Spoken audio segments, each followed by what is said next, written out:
Peace, chosen ones. Happy Owl Wisdom Wednesday. I hope you all are doing well. This is the Mystic Owl speaking. Thank you for being here. And since we're about 2 weeks away from Halloween, I decided to start telling some scary stories. So, up until Halloween, Owl Wisdom Wednesday will be some type of scary story, horror story, my personal stories, like real scary stories from any point in time in my life. So today we're gonna go all the way back to probably about 1997, 1998, to where the very first time I was actually aware of seeing a demon, and why it's important to believe your children when they say that they see quote unquote monsters. So this was 1997 or 1998. I'm pretty sure it was 97.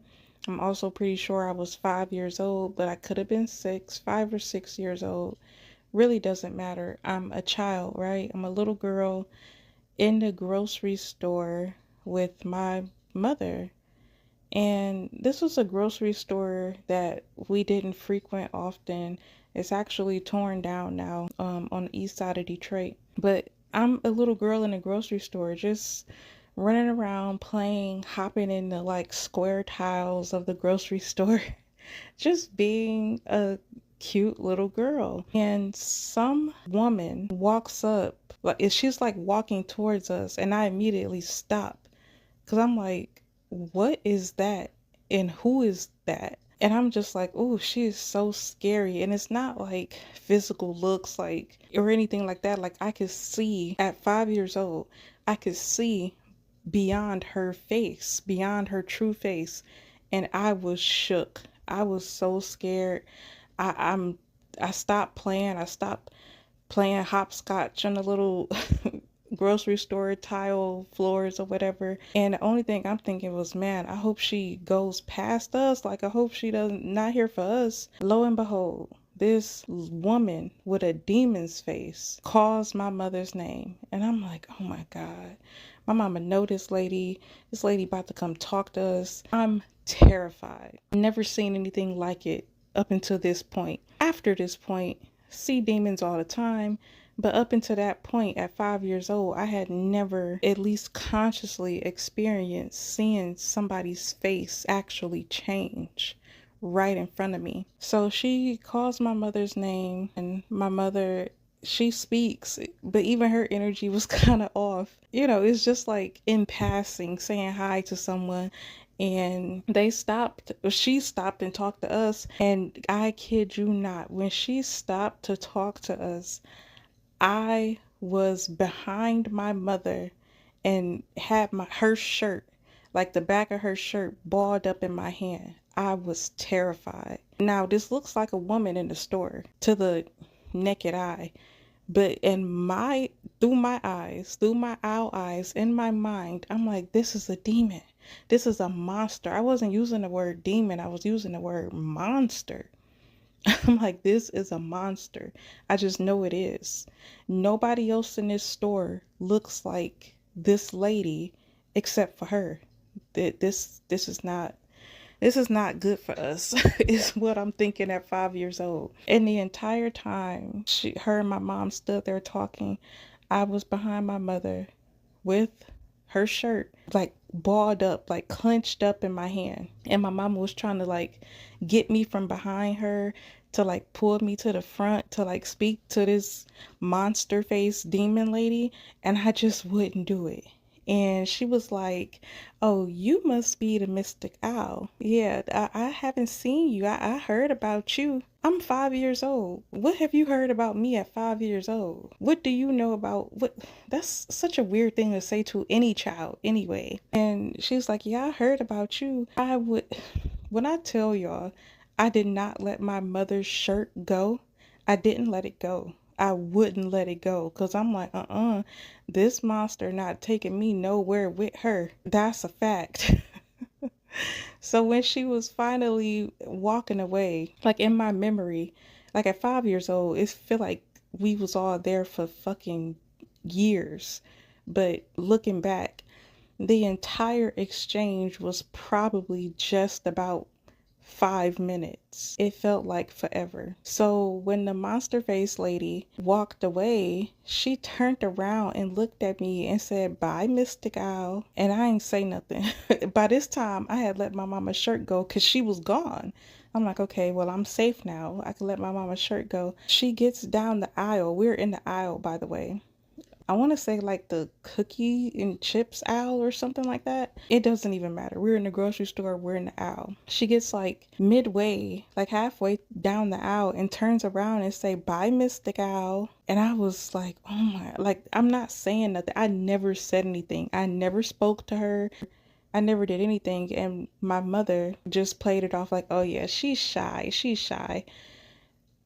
I do have like a shy spirit, like a shy disposition, but most of the time when I don't talk to people, it's not because I'm shy. It's because I can see their true form. It's because I can see the spirit that they're operating in. Today I can articulate it that way, but at 5 years old, there's no way that I would have been able to explain what I just saw. So the monster finally gets to the end of the aisle, turns away from us, and I'm like, huh, like I can breathe. And my mama was like, "You didn't like that lady, huh?"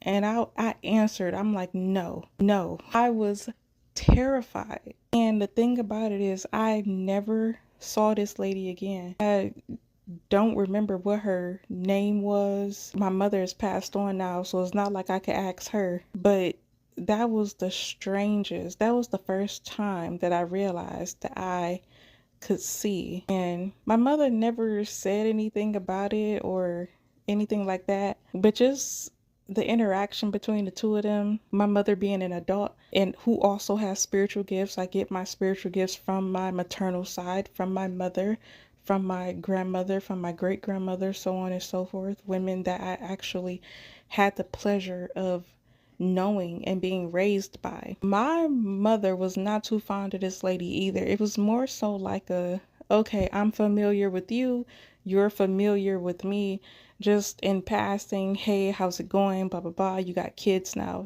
that type.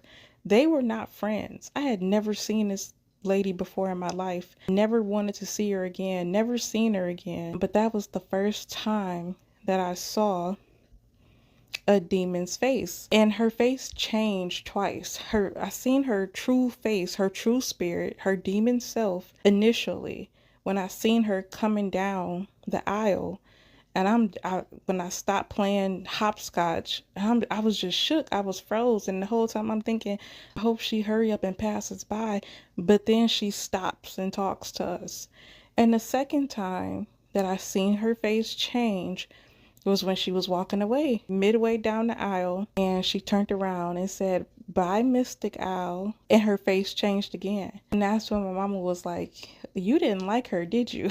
And I'm like, no, I was 5 years old. Been seeing spirits, been having spiritual gifts. We all do. If I could put a percentage on it, I would want to say at least 90 something percent of the world's spiritual gifts have been suppressed, by so-called powers that be, governments, so-called elites, and things like that. But children are the closest thing to spirit because they're new here. This is why children are usually the ones under demonic attack, children under spiritual warfare, having nightmares and monsters under the bed. And, we play it off as imagination, but it's not always that, because I like to remind my peers today, I'm a millennial, I like to remind any adult, like when you were a child and you had certain, let's just say, supernatural experiences happening to you that you probably kept to yourself, but you know for a fact they were very real, you're not crazy. That's not just your imagination. These supernatural things happen to children because children are innocent and children believe. Children are pure. Children can see. And a lot of us with these spiritual gifts, although we're grown now, we still can harness our inner child and that childlike energy. And this is why certain people, such as myself, still have these very, very like potent spiritual gifts. So much so it's a lot of gifts that people who resonate with my energy, they can't speak about, because these are the type of gifts that other people want. These are the type of gifts that if you actually tell people what you can see, what you can hear, what you can smell, what you can sense, what you can do, they'll try to lock you up, try to call you crazy, or try to figure out a way how you know what you know. But that's because they don't actually, most of the time, they don't actually believe in the higher power, in the Most High. They don't believe in the mystics, the Gnostics. They don't believe in the occult. They don't believe in things like that. So those gifts are suppressed. Those gifts are hidden from them, because it's not easy having spiritual gifts when you can constantly see into the other side, especially when you're just starting out and you don't have control over it. So the next part of this message that I wanted to speak about was when your children are describing some type of monster or demon to you. Thankfully for me, every time that I had to express some type of terrifying person or monster, or I could actually see their spirit, my parents and my grandparents believed me. I don't know why. I still don't know why. I'm just glad they did. I'm just glad they did. And what they did was to get rid of these, what I call monsters, but what I would later grow to know are demons. They would start, my grandfather would have the scriptures. I remember one morning I was screaming. It felt like I was waking up from a nightmare, but what I could see with my actual eyes was some type of entity or something in the upper left-hand corner of my room. And I told my mom, and she came back with scripture and some holy water and cleanse that whole area and literally start talking to the area. Never seen that entity again, never had a nightmare about it again, none of that. So, it just reminds me of Ephesians 6:12. I don't actually have it open right now, like to read verbatim, but basically, we wrestle not against flesh and blood, but against things that we can't see, forces that we can't explain. And they work through people, these entities, these energies, because we are the energy. All of these entities, energies, demonic spirits, even the benevolent spirits, they need a host. The same way that demons work through people, angels work through people. It all depends on what kind of host you are, as far as your body, as far as your mind, as far as your spirit, as far as your beliefs. And I didn't notice at 5 years old, but what I was experiencing was my discernment being activated, my intuition telling me, hey, something is off with this person. Now I'm looking at her in the physical. Of course, her face isn't actually twisted and evil and demonic and like green and black. Swear, this is the depiction I have of her. Her face is not physically like that. But at 5 years old, I could see past her face. I'm looking at her spirit, and that's exactly who she was. A evil, sick, twisted, demented. I've actually never seen anything like that to this day. I've seen other demons. I've called myself the demon slayer. So naturally, demons are attracted to me. I've seen other demons. I've never seen another one like that, like the one I've seen in 1997. And I never want to see another one either, because it stopped me in my tracks. Like, it literally stopped me. I had other creepy experiences as a child, but not like the demon face lady. I've seen other people's faces morph before. I've heard demons speak through people recently. Never seen somebody's who has a spirit that's so dark, but masquerading it as light, like that lady in that grocery store in 1997. That's the end of my story of the demon faced lady. I hope you all enjoyed it. If you stayed to the end, thank you so much. I really appreciate you. I'll be here every Wednesday, but I am having so much fun with this YouTube channel. Thank you guys for tuning in. Peace, chosen ones. I love you. Please don't forget to hit the like button, subscribe, and I'll see you next Wednesday. I love you. Bye.